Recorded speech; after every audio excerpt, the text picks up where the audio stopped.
wanted to try writing like Edgar Allan Poe, but what I remembered about him from high school just wasn't cutting it, so I went to see his archives at the University of Virginia. Now, anybody can do this, whether you be a community borrower or a visiting researcher. You just make an account and you pull some boxes, and so this is what I did. And I specifically pulled some documents on the reception of Poe and different ways Poe has been memorialized on the campus, and I also looked at some handwritten letters. And then I took a look at the clippings collection. So every university library and many public libraries keep a record of their local newspapers, specifically articles, indexed thematically in folders like this by librarians over the years of what they thought would be important to future generations before it was possible for these things to be digitized. And so I looked at some files, some folders on local experts in Poe, and then I went and found a place to sit in the nearby library and processed all the information I gathered. And then I went over and checked out Edgar Allan Poe's old dorm on the university campus. So Poe wasn't at the university for very long. He actually did have to leave because of gambling debts. And then I popped over to Richmond.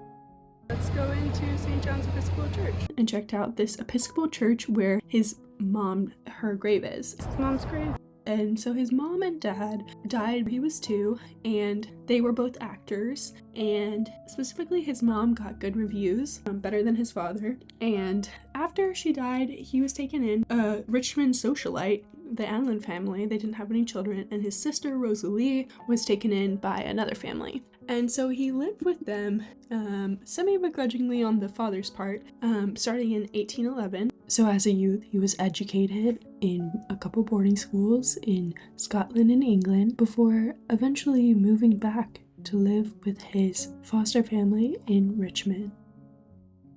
And then I walked down to the museum, the Edgar Allan Poe Museum, and I looked around here for a while. I saw some artifacts from the residence he lived in his youth, and I saw some statues. And feel free to pause and read any of these captions that I excerpted. So I didn't want to include everything in the museum. It's worth a visit. Definitely check it out. But I also showed you a clip of the hand watch that some speculate is what inspired the sound in the Telltale Heart. And then it does seem clear that he loved to stroll around a cemetery, so I decided to take a stroll around a cemetery as well to get in the spooky mood, ready to write like Poe. Okay, so now equipped with a little bit more history about Poe, let's get into the writing portion of the video. While I get started on this topic, these are some clips from one other portion of my Edgar Allan Poe Charlotte pilgrimage, specifically from Ragged Mountain Forest, the incidental setting of one of Poe's stories. And on my Poe pilgrimage, it really got me thinking about what it truly means to write like someone. When I say this, do I mean that I want to follow Poe's routines? Follow his daily schedule? And if so, what does that imply about how I'm reading his literature? The very human person that he was? Is that what I'm trying to imitate? And I came to the conclusion that no, I don't want to lose a spot in university due to gambling. I don't want to marry my 13-year-old cousin. Edgar Allan Poe is a flawed, complicated human from the pre-Civil War South. I don't want to emulate him as an individual. And furthermore, for what it's worth, there's not much to say of his writing routine. It seems to be the case from what we can gather from his letters that he wrote when the mood struck him, and he was prone to procrastination. So what else can I do if I'm trying to write like this person? Well, there are 2 other options. Writing like might mean following the writing advice of someone, or it might mean reading the work of an author you admire deeply, mindfully, annotating, and distilling the ultimate kernel of their style that moves you, and seeing how you can translate that kernel to your own work. So I'll walk you through both 2 strategies and give you a little bit of information about how those 2 different approaches to writing like go. And so if we want to take Poe's advice on how to write, there's no better place to look than the Philosophy of Composition, where he recounts the process of writing the incredible The Raven. And specifically, some things to draw from here are 1, the focus on knowing your conclusion before you even begin writing, and his repeated emphasis on the single word, aka choosing every word thoughtfully to aid in the amplification of setting, mood, characterization. He recommends brevity above all else. Now, all these tips, to be quite frank, are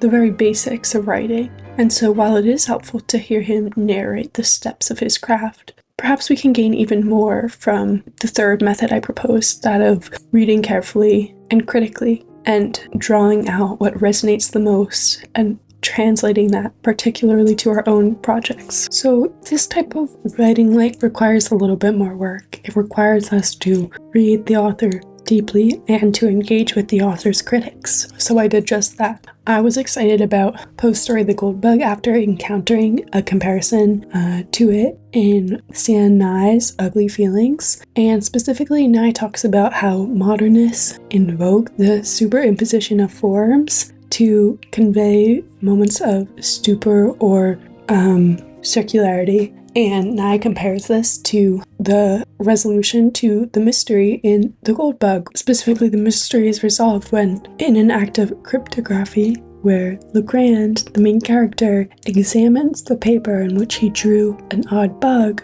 a beetle, more carefully under the candlelight, and a skull is revealed on the back. And he states, "My first idea now was mere surprise at the really remarkable similarity of outline, at the singular coincidence involved in the fact that, unknown to me, there should have been a skull upon the other side of the parchment, immediately beneath my figure of the scarabæus, and that this skull, not only in outline, but in size, should so closely resemble my drawing. I say the singularity of this coincidence absolutely stupefied me for a time, and I was fascinated with how this layering dramatizes the coincidences, the moments of singularity that pierce through the most mysterious or confusing circumstances in our lives. Not only should I very much like to translate Poe's creepy and evocative description of a beetle to my own work, but also I'll want to try and replicate his play with an imagistic layering that so closely resembles the effective emotional experience which he describes. And so I also read a little bit about a book by Emily Ogden, which is coming out soon, about Edgar Allen Poe. I read her page on the Whitting Foundation's website, and I was struck by this description she gives. Some fiction writers offer us interiority granted all around, the social world fully and fairly unfolded. We call that realism. Poe is not a realist. It isn't that his characters are poor models of people, it's that they're not models of people at all. They are more like voices in the head or figures in a dream. With each character, Poe models not a single person, but a single drive. Just one impulsion a person might feel rising up from within. Poe is trying to describe what it is like to be prey to one's wishes, what it is like to be driven into motion. So that's just a quick snippet, but when I am writing light Poe, I'm going to try and, yes, learn from the suave movements of his plot,